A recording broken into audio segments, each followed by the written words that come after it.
Okay, now, as you can see, I'm sort of a bit done up tonight. When I do myself up a little better, that's not very good. Blue and green should never be seen, you know, but you have to make do in this house, I can tell you.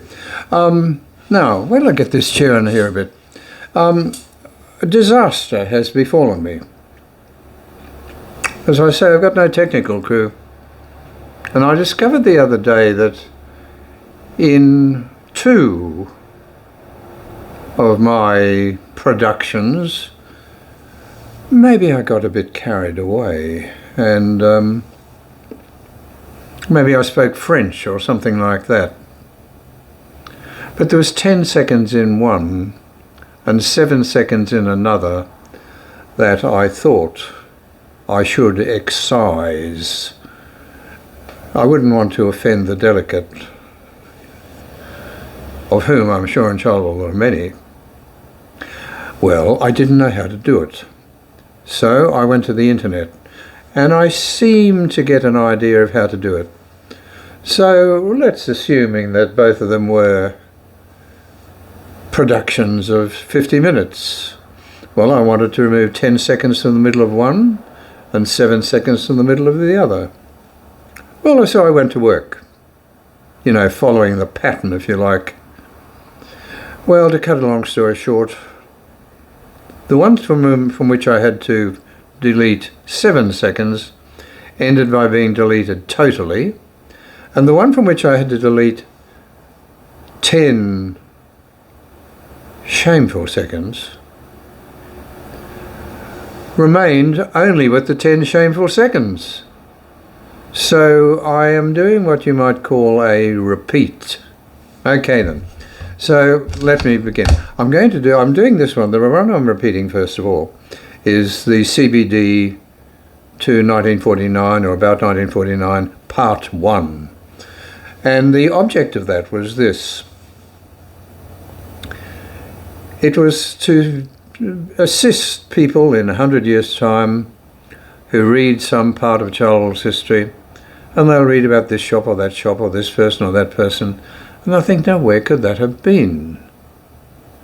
Because I've been faced with that problem many times. You know, I read such and such a thing was near Mr. Falkenmeyer's house.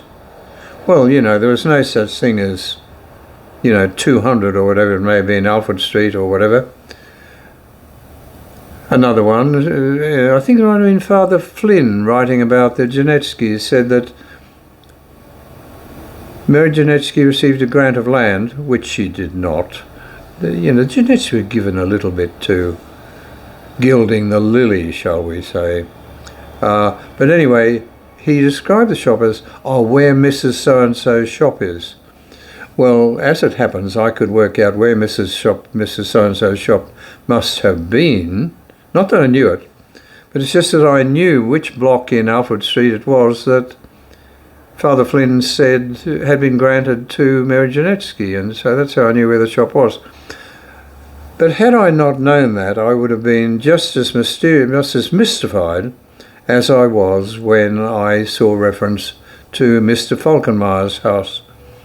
So there we are. So, you know, this business of street names, we didn't use them all that much in the early days. Well, fancy saying the 40s were the early days, but, you know, in those years. And we certainly didn't have street numbers, that's for sure. And, you know, places were described, as I say, by up near Mrs. So-and-so's place, or, you know, near Mr. Falkenmeyer's, or near Mrs. So-and-so's shop, or whatever it may have been. It gave me a problem. And I had to think, and either I solved the problem or I didn't solve the problem. But I'm thinking of 100 years' time, and what I'm going to do is give you a walk down the CBD, through the CBD. And I'm going to describe what I can remember back from the 40s of what was in the CBD of Charleville. And I'm going to do it this way. I'm going to walk along and start at the railway station, and in my mind I'm going to walk along Will Street on the northern side. Then I'm going to turn around the corner and I'm going to walk up the eastern side of Alfred Street up to around about Eyre Street. Then I'm going to come back to the railway station, and I'm going to walk along Will Street on the southern side. And in this particular episode of my grand production, I'm going to go as far as the corner of Wills and Alfred Street to the end of the Dalton Hotel. And I think I finish with what the 19th century dramatists used to say, strong curtain. And so I will finish this one where someone made an attempt upon the life of Dr. Roper on the post office steps. Okay, well, let me start. Now, what I'm going to do is this. Now, remember, I'm remembering this when I was about 10. So this is a view of the 10-year-old wandering up and down the street who lived in Lower King Street, and we heard the lowlife talk. Didn't mean to say it was accurate, but we heard it. And I'm going to be a bit like my grandmother. I'm not going to be a gossip, because my grandmother could never, never, never have been accused of gossiping. And certainly no story could ever have been said to have come from her. I follow her example.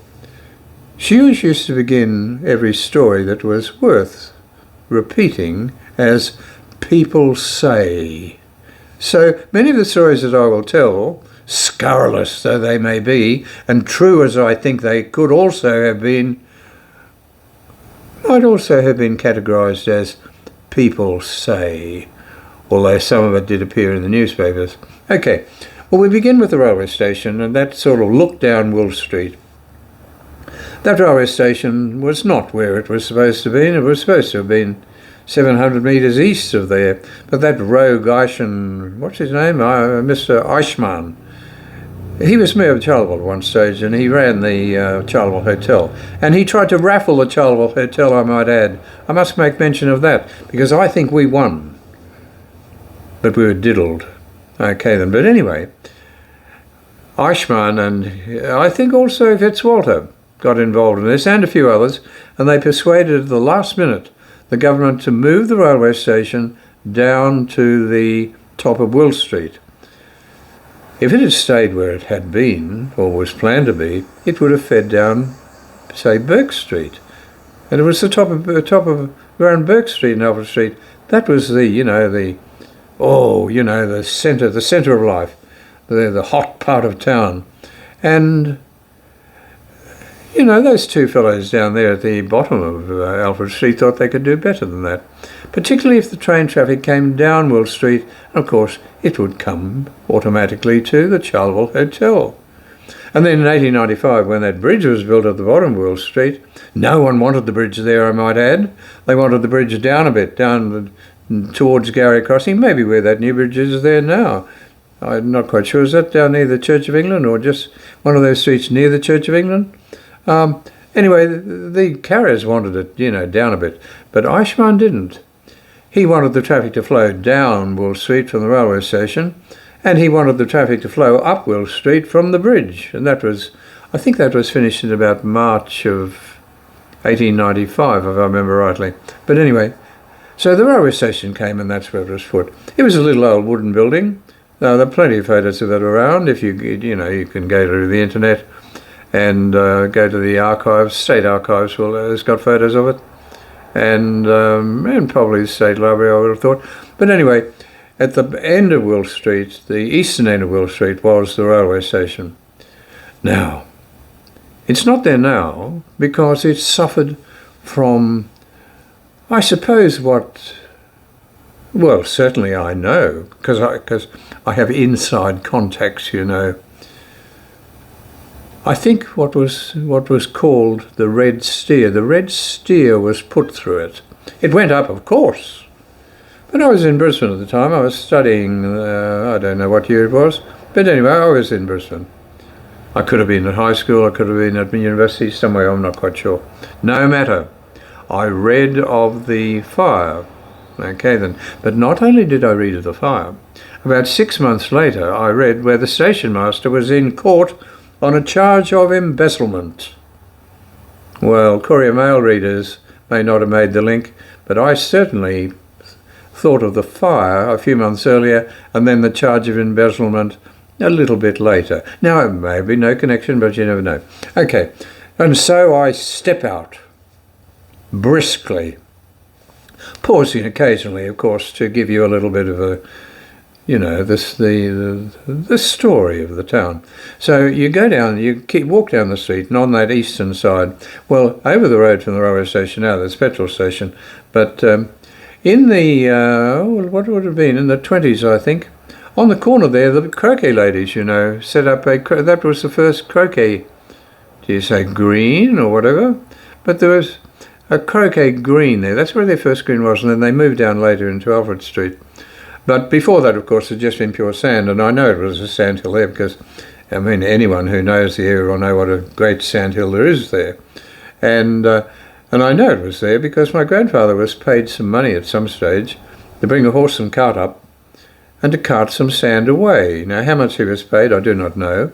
Why the sand was carted away, I do not know. And where the sand was carted to, I do not know. But nevertheless, that's what we say in our family. My grandfather of course, he also did another interesting thing. Where the old hospital was, when they put the sewerage in, in the early 40s. Of course, the trenches had to be dug. And in those days, if you're on the dole, well, you had to go and do some work for it. Well, my grandfather was, again, on the dole. And he was there it must have been 1943. He was there digging the trenches for the sewage complex, we might call it. Well, did I boast about that at school? Because when I would go home from school, he'd put me in a bucket and they'd wind the bucket down, and then I could be wound down into the bottom of the pit. Then I could be wound up again. I thought this was extremely exciting. And, oh boy, I boasted about my grandfather working on I don't know what I called it, but my grandfather was working on the sewerage, I think I would have said. And I felt that placed me very high among the cream of our class, possibly the town, but there we are. But anyway, on we go. There was nothing much down to Parry Street. You cross over Parry Street, and on the corner of Parry Street and Wilt Street, of course, in the 40s, there was Akak Baker's A1 Rubber Agency. Now, there are plenty of things to be said about Akak Baker, but not much about Akak Baker's A1 Rubber Agency. But what's important about that is that in earlier years, I think maybe in the 20s, that was the first side of Harriman's garage. Harriman's later on moved down to the other end of that block, down to the corner of Wills and Watson Street. But they began at the corner of Parry and Will Street. And there is a photo of the 1933 Charleville State School picnic. And if you look in the background, it's a very confusing photo. And for a long time I looked at it and I thought, oh, no, I'm sure this is not Charleville, because the evidence of the background doesn't support it. Because in the background you can see signs that say garage and whatever else, I'm not quite sure. I thought, well, I don't know this, no garage. And certainly wasn't over there near Tat's Hotel going down to the gully. But later on I discovered that in fact there was a garage there, and it was George Harriman, the site of the first manifestation of George Harriman as a garagier or whatever it may be. So that 1933 photo that's I think in the archives is certainly genuine, and certainly the school. And so that was where he began, and that's where in the 40s the A1 Rubber Agency was. Then there was a bit of tin after that shop, covering a sort of bare yard. And then there was a complex of shops. I think there may have been about, for rent, I suppose, or whatever. My legs have need to get a bit untangled here. There was 1, 2, 3, 4, I think there were 4 shops built. I don't know when.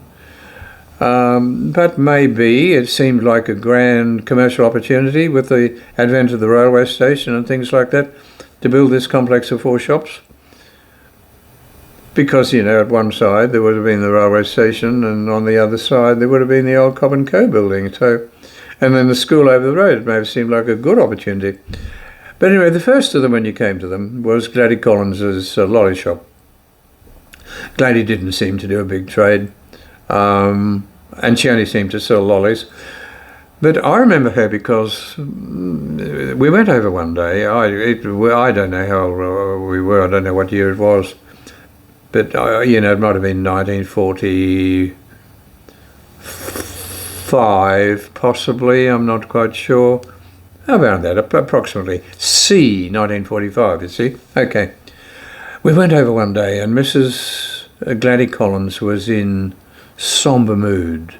Now, she wasn't in bombazine or anything like that. There was no crepe in the windows. It was a lolly shop as usual. But we went in, maybe just to play a social visit or something, because we wouldn't have had any money.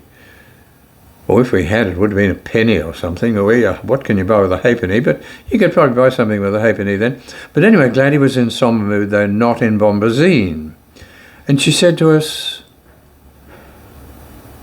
"Mr. Collins has died." Oh, well, we immediately put on bombazine-type faces. She said, "He's in the back room. Would you like to see him?" Then there was a pregnant pause. "Or would you prefer to remember him as he was?" Well, we were very prudent youngsters, I can tell you. We preferred to remember him as he was, and on we moved. The shop beside that was Dunn's Butcher Shop. Well, we didn't do much business at Dunn's. I can't ever remember actually buying meat at Dunn's, but you knew Dunn's Butcher Shop. Because our loyalties lay elsewhere. I think when we bought meat, which as I would have said somewhere was not all that often, because as I say, my father always knew where to get a hogget. It wasn't his hogget, but he knew where to get a hogget. And so when we did buy meat, it was either Dignan's up there in Alfred Street, or we got it from Britches. I think we used to call it Britches Butcher Shop to start with. Just down from the railway crossing there, in that street that is at the bottom of the school and that contains, it contained the butcher shop. On the corner it contained Bell's Hotel, over the road from Bell's Hotel, Tat's Hotel, and then diagonally opposite Bell's Hotel you had the Ianson's shop, which even in the 40s still had a sort of a horse hitching post there. I often used to wonder what it was, but it was a horse hitching post. That was the carriers part of town. All the red raggers were there, and it was the Tats Hotel that in the Charleville Times, I think it was, in the 1890s, used to boast, how did they put it? They said, one table, white cook, good paddock. And that's all you needed for a hotel. One table, the egalitarian nature of dining at Tats Hotel, white cook, none of those Chinese people who were very unpopular at that time, I can tell you, because the union movement was just getting a go on and they needed an enemy, shall we say. And they were putting pressure on people all over the place to sack their cooks. They didn't want these Chinese cooks. Well, Chinese cooks could knock up a pretty good meal. And the Australian, European cooks, what could they do? They could knock up something like Jim Chickles's mixed grill, I suppose. But nevertheless, anyway, they had white cook and good paddock. If you you were staying for a week or a month or whatever, you had to have somewhere to put your horse. And I suppose there was, good grazing down by the gully. Anyway, on we go. That was Mick Dunn's. No, we didn't buy there, but if you wanted to buy meat, you could buy there. Now, it's my hope, and it's probably true, that the shop next to Mick Dunn's, that's the third shop on that road, was empty. I'm sure it was always empty. It had a glass display case on one side, glass display window on one side, then a little recessed in a little bit was the doorway, and then out again, level with the footpath, was the other sort of display window. And I'm pretty sure, and I would hope, that it was always empty, because the fourth shop was none other than Rice's Undertakers.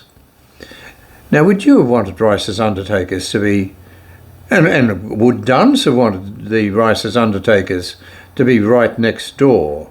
Because it was known, you see these places and that place and those as the funeral parlour. Ha ha ha. Oh, God. Rice's didn't do a lot of trade, you know. And that's not surprising, because there's no way in the world, as I've said, there's no way in the world I would have gone to the cemetery in Rice's hearse. I'd have walked. For sure. Rice's had this strange hearse. Something from the 19th century. Or if it wasn't from the 19th century, it was from when hearses were first motorised. It had a sort of a rectangular, ugly, rectangular back. And it had a big plate of glass in it, and it had arum lilies or something etched all around it. And I was very unimpressed by it, as I think most of the town must have been, because they didn't do a lot of trade. And the trade they did do, I think, was pretty well the Catholic trade. I think the arum lilies helped there. Of course, it was also near the church. But anyway, that was the fourth shop, but not a lot of trade. I know they did the Fisher funeral. That was the Chucky Fisher funeral. I told you about that one. Mrs. Fisher waiting at the cemetery with my grandmother, and then the cortege being the hearse, and then the cortege that followed, that was Chucky on his bike, and at that point the pet sheep joined in. So they say, or people say. But I think I saw that, you know. Anyway, then the next year was Herman's house, and the Herman's house had a dirty big mulberry tree in the back of it, and we used to go over there all right through until the 50s. We'd go over there at lunchtime, and mulberry trees. We'd come back with, you know, big purple mouth. Oh, the high school teachers were. Oh, they were quite put out. They thought we were barbarians, but we didn't care. The mulberries were good. Next door to it was Harriman's Garage at that time, because Harriman's Garage had been, in its first manifestation, the Cobb & Co. factory, we'll say. Cobb & Co. factory ultimately burnt down. And then it was, I don't know what year it was that it did burn down, but it'll be in my books there somewhere. It really have to look at, but I'm dealing everything from the top of my head. And so George Herman took it over, I don't know when, but it obviously had to be after 1930. Oh, no. It had to be after 1933, because that school photograph was taken in 1933. And they were still down on the corner of Parry and Will Street at that stage. But, you know, they did work. I mean, I think I told you in one of these things, I used to be troubled, very, very troubled, because I'd walk past Herman's Garage, you know, if you're walking from the railway station, and they had sort of a pit there, you know, not one of these hydraulic jacks that lifts cars up. You had to go down into a pit, and then you looked up and you worked on the car underneath that way. But at the back of that, they had this disgusting sign. They wanted to lubricate your cars with some sort of oil. And it had a large sign which troubled me greatly when I was young, of course. Not so much now. But it used to trouble me greatly because the sign used to say, "Let us motherfuck your car." Well, I thought, this is a bit untoward, but nevertheless, that's what it said. And while I spoke to no one about it, I mean, had I been going to confession, I just may have mentioned my being troubled by this sign. But as I wasn't, I confided to no one my shock. Okay, I was scandalised anyway. Oh God, I'm going again. Okay then, now you're going to Herman's Garage, but not only did they do garage business, they also did, they were the agents for TAA. I'm not sure whether they were agents for Butlers. Butlers also had a service going down to Sydney. It went Charleville, Cunnamulla, Burke, Ningen, or whatever. I'm not quite sure the order down to Sydney. There may have been another agent for them, or perhaps Hermans were the agents for them. But anyway, whether you were going with TAA or whether you're going with Butlers, you had to go and you had to get weighed. Well, the Hermans had a very great solution to this problem. They got a set of potato scales. You know, things you put on, you know, big bags of potatoes and weigh it. Well, the ladies who were travelling, and these are the cream of the town, I might add, the cream of the town who were flying with TAA, they had to go up and get on the potato scales at Hermans to be weighed before they before they could go en avion. Oh God. Anyway, around the corner, of course, on Watson Street, you had the iceworks, and the iceworks are very good. But I tell you about that, and the dog's ice that used to be available there at lunchtimes. But I think I'd tell you about dog's ice somewhere else. Then if you go beyond that, of course, you come up to the convent school. And but I'll tell you more about the convent school a bit later on. It was always a place that, while we said unkind things to the convent kids, I always wished, they could have gone there, because the nuns there taught music. Well, there was no music for us because, A, we couldn't afford to pay the lessons for the music teacher. We didn't have a piano, and in any case, my mother was ill-disposed towards the Catholics. Oh, God, I tell you, thank God times have changed. But anyway, over the road you come to the Catholic Church. Now, that was one of the great buildings and great, it was like St. Paul on the road to Damascus, and the light shone and everything changed. Well, as I say, we used to say unkind things to the Catholic kids and the convent kids, and we'd see the nuns taking them over to the church, sometimes the children of Mary, sometimes the whole lot, and the nuns and their beads would be swinging, and there was great order, and I used to think this was pretty good. But we'd heard terrible things about the terrible things about the Catholics. Oh, what a mob they were. Although they made up half the town, I might add, and they gave life to the town, I can tell you. Oh, I was grateful to the Catholics. But anyway, one day, I thought I'd like to go and have a look inside that church. Now, I knew inside the Church of England, and I knew inside the Presbyterian Church. Presbyterian Church, a bit like, like those European Calvinist churches that don't believe in anything. Music, statues, paint, colour, nothing at all. Like Barnes. Church of England wasn't much better, of course, but nevertheless, it had some candles and that was okay. But one day, when no one was looking, I decided I would creep into the Catholic Church. And I crept into the Catholic Church. Well, it was like, do you know St. Peter's, the St. Basil's Basilica, I think Basilica? St. Basil's, anyway, in Red Square in Moscow. I went in there once, I think it was the first time I'd been in a Russian Orthodox church. Well, it was like going to heaven. The walls were painted and it went up and up and up. Oh, it was one of the most wonderful things. And a visit was, to the Russian Orthodox church. It's supposed to be almost like, the beauty of heaven. Well, I went into this Catholic church in Charleville and I was absolutely overwhelmed. It was as if the heavenly light shone. This was the most wonderful thing in Charleville, the most wonderful thing I had ever seen in all of my days. Unfortunately, the church burnt down under semi-mysterious circumstances, I might add. But anyway, look, it had one of those neo-Gothic altars. Candles, flowers, statues, and the smell of incense. Oh boy, I almost headed to Rome immediately. Of course, when I got home and when I got back to the school, I made no admission of this event, but I was very, very impressed by it. And I was very sad when that church burnt down, because the modern church there is like all modern churches, modern, 6 of one, half a dozen of the other, and what's the difference between all of them? But that old Catholic church, funded by the Ray family out of town. I think they funded the land and they funded the church itself to a large extent. And, oh God, I could hardly have afforded an altar bread, I would have thought. But, of course, the church had been up on the hill there, up on what they call Gowrie Hill, top of Eyre Street and Parish Street. It had been, so they say, an old Aboriginal cemetery. And that's where the first church was. And one of the bigwigs there, of course, and probably one of the funder of that largely, would have been Mary Janetsky herself. And I think it was about 1899, they did an amazing thing.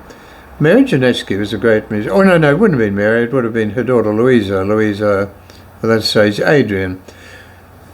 For Christmas of 1899, that little wooden building up on the top of Gowrie Hill did the Mozart, they called it the Mozart, I think, 12th Mass.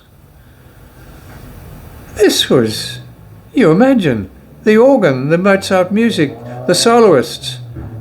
And yet Louisa Janetsky and Louisa Adrian found those people in Charleville. Now what it sounded like, I really do not know. Apparently it was quite popular, popular sort of mass, mass for the people more or less. But I thought it was daring, and I do admire her very much for that. But anyway, on we go. We then cross over the gully. Now these days, and in the 40s there was that new bridge there, of course, but the first bridge over the gully there was one of these swinging bridges, The ladies used to cross it, of course, with such decorum as they could, but not always, because the hoons of town used to get under the bridge and they'd rock the bridge. Naturally, there were complaints. Then you got over the bridge, and you had come to, in the 40s, you come to a building called the Commoner's Building. I think Commoner's must have been a grocery shop. It was eventually taken over, certainly in the late 40s, by Billy Shannon. But I remember it particularly because when the big hailstorm came in 1947, a day or so after the hailstorm, Kath Harriman said to me, "Do you know that hail actually fell with the hail? Not hail, coral fell with the hail." "Oh, go on." "Pooh, I said, Kathleen Harriman, you lie like a pig in mud, She said, "Come and I'll show you." Now, she had the entree to on the top level of that Commoner's Building, there's a sort of a sun deck. She had the entree. And I think the Harrimans had the entree everywhere. Anyway, she took me up, and lo and behold, there in the midst of the ice that still remained on that was a great lump of white coral, about that big. Oh, wait a minute, about that big, like that, pure white. Now, if it had been there for 20 years, people wouldn't have just suddenly said, "Oh, it came down the hill." But no, I believe it. How, I do not know. But there was no reason for people to make up this lie, and there it was. So, the scientists may tell you that can't be done, but I don't know. I saw the coral, you can be sure. Okay, now you cross over the road. Now we're up to, that's Edward Street. Now, between Edward Street and Alfred Street, when I was young, that seemed to be such a huge distance. But anyway, there's a garage there now, but when I have a look, I don't know when that garage first came there. It might have been a garage there for a long time, wherever there were cars. And then you'd pass on I think there was a bit of sort of saltbush hedge there. Then there was a driveway that led into the staff quarters of the Coronis. And then you came to the Grand Coronis building, and then on the ground level there were some shops. The first one, when I first recall, was Peter Ford's dentistry shop. But when Peter Ford came there, I don't know. Whether he was there in the 40s, late 40s, I'm not sure. And what would have been there before him, I don't know. But there were a number of shops. But when I first remember, it was probably in the 50s when I remember Peter Ford there. And then a couple of nondescript shops beside that may have been empty or may have had something there that was no great interest to me. Then you came to the main complex of Coronis Hotel. It was not the side of the street that I spent much time in, because Coronis, it hosted royalty, it hosted politicians, it hosted the elite, it hosted, the graziers. I don't know whether that was the grandest term for them. The landed gentry, anyway, that's for sure. And not one or two rogues, of whom you'll read in the Charleville Times in the 19th century, I can tell you. But anyway, I didn't go on that side of the street much because we were from lower King Street, and we were déclassés in that area. So I stayed on the Pall Mall Bellevue side of the hotel. It was beyond my class, you see, so I moved on from there over the road of Galatea Street, and I came to the cafe, Peter Locus's cafe, where I learnt not a bad lesson, but a lesson of a habitual lesson, if you like. In the 1950s, Peter Locus got a cappuccino machine. Well, I thought this was the most sophisticated modern thing that I'd ever come across in all my day. I ordered cappuccino. But being a creature of habit, I ordered cappuccino and nothing else for the next 50 years. I'd go into those shops, these coffee shops. Oh, and they'd have latte and skinny light or all sorts of things, fancy things, not for us down Lower King Street, I can tell you, because we were brought up on coffee and chicory essence or something. It was like I think it was a wartime substitute, but it was a good cafe. And he introduced me in the 50s, that is, to cappuccino. He was a good fellow. Then I think there was a bit of no man's land or something like that for a short while. And then there was a line of lowish, we'll say, wooden shops. And the only one that made an impression upon me was Espy's. Now anything between Espy's and Peter Locus's cafe, it's out of my mind, it's gone. And it may have been nothing there. And so there was not Peter Locus, there was Espy's shop, and then a couple of other shops that I thought were fairly nondescript in terms of my interests at that time. But Espy's was very wonderful because they read raggers, and I came from the lower end of town, and they were all red raggers down there. Or anyone who professed Tory sympathies, they'd have been tarred and feathered, that's for sure. They wouldn't have dared come beyond West Street. Yeah, West Street. No. No Tory ever set foot below, except Dr. Fox.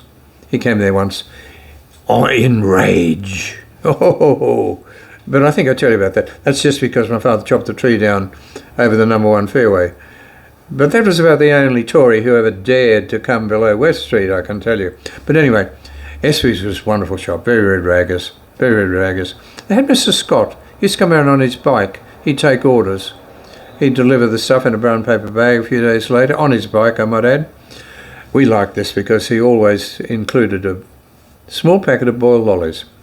But we had a dog called Tiger, my father was very proud of Tiger. Tiger was a very cunning dog. Tiger eventually met his doom in a fight, and he was so badly damaged in the fight that he had to be put down. But we had the ready-made grave for him because this was after the war, and we no longer had any need for the air raid shelter or hole or whatever we might have called it that we had over near the wood heap. That was to protect us from those Japanese planes that might come and bomb us. Anyway, poor old Tiger had to be put down, and we had ready-made grave for him, 6 feet deep, I might add. Anyway, but Tiger was a very cunning dog. If you'd walk into Westfield, you'd walk in, and there was sort of a counter at the sort of back part of the shop. You'd walk directly ahead of you when you walked into the shop. But part of it was a refrigerator with a glass front. Well, our dog was a very clever dog, very perceptive. He had perceived from his various visits with my father that all sorts of goodies were kept in that fridge. He went uptown with my father one day, and he lurked at the back of the shop, behind the counter there somewhere. Not in the shop itself, but just in a little doorway leading into the back. He knew that he could make a dash, and someone opened the door one day of that fridge. The dog knew a dirty big fish was in there. He dashed in, in one bite, grabbed the fish and ran off. Well, my father boasted about that clever dog fish, because as you know, whether they were fish or fowl or sheep or hoggets, and they were free and belonged to someone else, my father felt he had a right to them, of course. And so he boasted about the cleverness of that dog. Oh, wonderful. Anyway, you come to these other nondescript shops that are listed in the reports of the Dalton Fire of 49. And I was always a bit puzzled. There was a solicitor there, I remember, in that Charleville complex. The reports also said Sydney Bargain Drapers, maybe something called the Hub. I don't know what that was. It was like a gentleman's shop, I think. I'm undoing myself. The old bum. God, you get a bit bony as you get on a bit. Anyway, I was always a bit mystified why it was that the main entrance to the Charleville Hotel was not in the main street. Well, that showed terrible ignorance on my part, because in the 40s, Will Street was regarded as the main street, and Alfred Street had become a little bit oldie-worldy, you see. But that was not always so. In the early days, Alfred Street was the big and wonderful street, and that's obviously where the main entrance is and was. And so I didn't spend a lot of time there. But the reason I didn't go around near the Coronis, because it was out of my class. I mean, oh, of course, they had the Coronage Hall behind there. We used to go there to state school fancy dress balls occasionally. And so we did go there occasionally, but not often, once a year. Periodically, once every 10 years it may have been, I'm not quite sure. It was a pretty little hall, as it seemed to me at the time, but nevertheless, I didn't go in that area, beyond Espy's and down Wool Street there near the Charleville, because there was a laneway there because those low wooden shops in Charleville, and it led down to the billiard room. Oh, my mother said never go near that billiard room. The scum of the town are there, the rogues and the villains. No decent person would be seen there, but nevertheless, I did creep down there one day. I think from the Espy's direction. I went in behind and then I crept down and I had a look to see what lowlife could be seen, and there were plenty of lowlife there. And all my mother said seemed to be true. So I kept away from that. Oh, it looked a very seedy place, I can tell you. It's still there now, I went back a couple of years ago with my brother. I said, come on, I'll show you the old billiard room. Well, he said, I've never seen it. Come on down. So he sort of climbed up and he looked in through the windows. But the romance is gone. The ambience is gone. There's no ambience there now. It's used as a storeroom of some kind. Anyway, you'd get to the corner and the doors, those barroom doors, you see them in Western films. There's a fight inside and someone bursts out through the swinging wooden doors. Well, that's what the doors were like on the corner. I don't think they're there now, but nevertheless, okay, round the corner you go. Now, there are 3 shops there, and I can't quite remember the order. Either the first one was Jim, what's his name? Jim Carey, the dentist. Then maybe it was a solicitor, and then maybe W.H. Green, the chemist. They were rivals, to Borewater Barnes. But let's not worry too much about Borewater Barnes, and let's not worry about the solicitor. We from our end of town, we'd never seen a solicitor. Well, I certainly hadn't, and well, I think some of the Bilbys may have seen them. I was out of protection, but they tended to be very friendly with the squatters during the shearers' strike of the 1890s, and they were generally against the worker, and we were having none of that. So fortunately we didn't have much to do with them. Well, I don't think we had much to do with them, although there was a fracas, Beelby versus Richardson in 1935. I might tell you about that some stage, but that certainly involved the law, and it involved the courts, and a 5-shilling fine. Paid off over time, I think, but not. Our family were the victors. We were not the aggressors, and we won the case. 5 bob it cost the old girl. Anyway, Jim Carey, he had in the night about 1931. There was a big Charleville fire, and I'm thinking maybe Jim Carey's dentist shop was burnt out in the 1931 fire, because one of the reports in the Charleville Times says how Mr. Carey had bought all this latest dental equipment, latest in Australia, mind you, and had put it into the shop in Alfred Street. But anyway, Jim apparently decayed a little bit. Well, I shouldn't say that, because as he sort of declined is the word. People used to talk about, that dirty old bastard. And, who would go to Jim Carey? Well, we did. For some reason, she must have been out of her mind, or maybe Jim Carey was giving a 2-for-1 offer or something.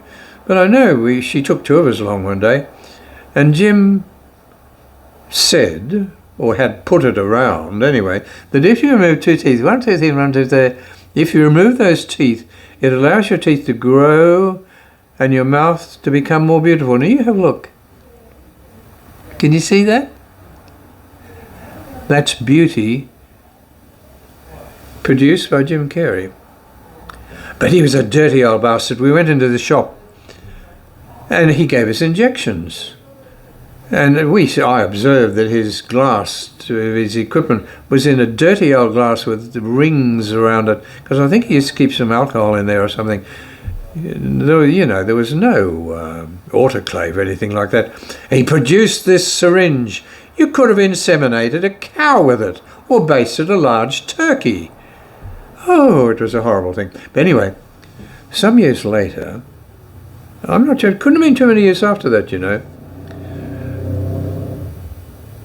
there was an aroma in Alfred Street that grew and grew. I think in January, I might add. But after some days, the aroma grew to an intensity that invited investigation. Well, I think the police were probably required to go and investigate, because Jim was dead, and well and truly dead. Oh my God. People say that Binnies were called immediately and he was bundled up in what, I don't know, maybe a box, and transported immediately and without ceremony to the cemetery. That's what they said. Well, we were in the cemetery a day or two later, and we could smell something very, very sweet.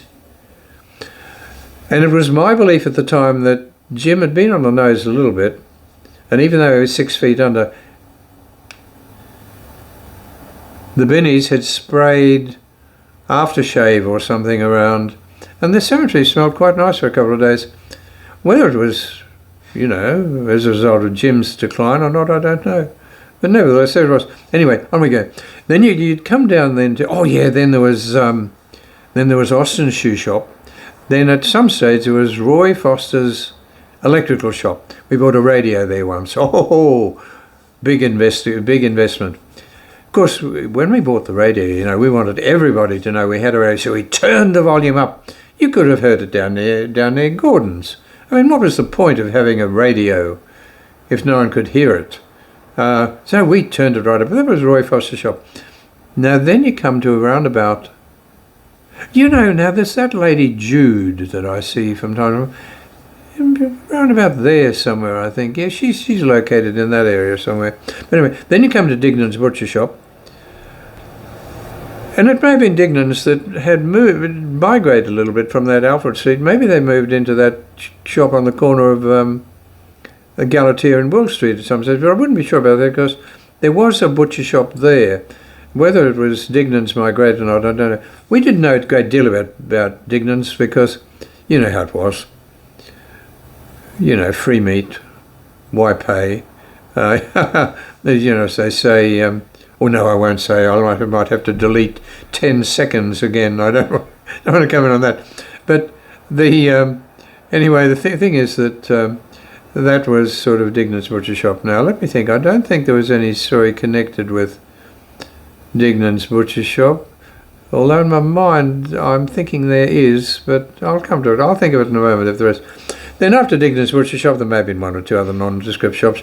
Then there was Jack Aiken's. There was Jack Aiken's news. Who was the other fellow? Jack Aiken and there were two Aikens. Anyway, they owned this news agency. You know how some people get religion.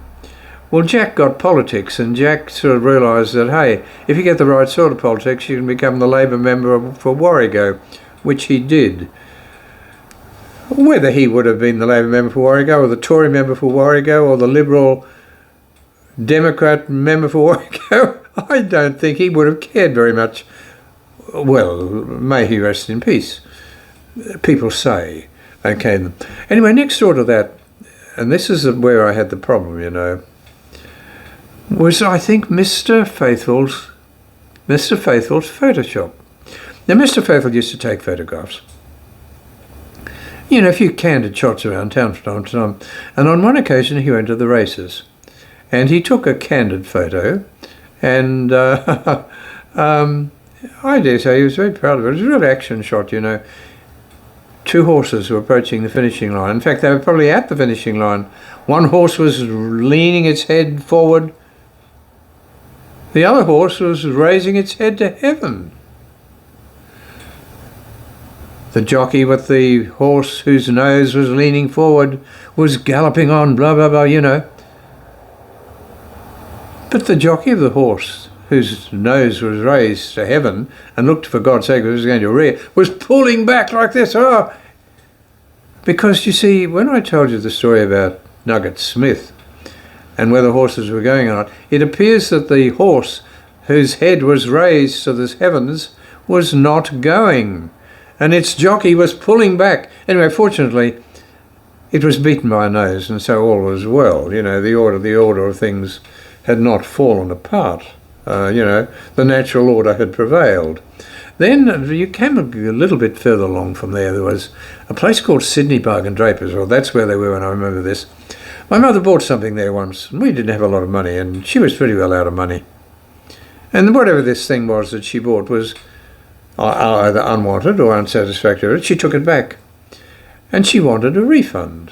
Well, the foreign gentleman who ran the shop told her that that was not possible. It was not their policy, he said. Oh, well, my mother departed, temporarily. She returned a few days later, and she bought 1/4 of a yard of this material, and 1/4 of a yard of that material, and maybe 1/4 of a yard of another material, all of which she may have been able to use, although she was no seamstress, I can tell you, and she didn't have a machine, but she professed need for 1/4 of a yard of this and that. Then, having done that, she produced the item. Well, she said, you know, she's got this, this and this. Now, she said, this thing, I really want to exchange it or get a refund. Oh, no, no, no, said the gentleman. It's not our policy. Well, she said, and neither is it my policy to do any further business with you, and she departed, leaving him with 1/4 of a yard of this and 1/4 of a yard of that, which would have been absolutely useless to him. And so my mother left in a kind of triumph. Okay. Then I think we probably come to that lane. You know, there's a lane there. You go through it and you can get to the AW office. And behind those shops, there used to be at one stage the outdoor, what do they call it? Open-air theatre. Before the municipal theatre was built, you used to go to the outdoor pictures, you know, Hessian roundabout, and you sit on the bleachers, and I don't know whether they were talkies by that time or I don't know, but it must have been a pretty chilly business, run by the Tates. And because the Tates were so experienced in this movie business, it was natural that they should take over the contract or whatever for running the municipal theatre whenever it was built. And so that was that lane there. Then you came to Cook and O'Malley's. We didn't do much business at Cook and O'Malley's for several reasons. The least of them would have been that the cooks there were a fairly austere lot, or we thought they were anyway. But leaving the austere cooks aside, it was sort of like a gentleman's outfitter's shop. A quality, mind you, and if you wanted a suit made, you went to Cook and O'Malley's. I don't know who the O'Malleys were, but anyway. Well, we didn't go for the main reason that we weren't gentlemen, and it really wasn't the shop for us. And what's more, I think it's a little more expensive there. We preferred things a little cheaper than that, but I can come to that, and you'd find those round at Pall Mall, of course. That was more the people's shop, you know. None of this gentleman's outfitters stuff. Anyway, after that you came to Fraser's gift and jewellery shop.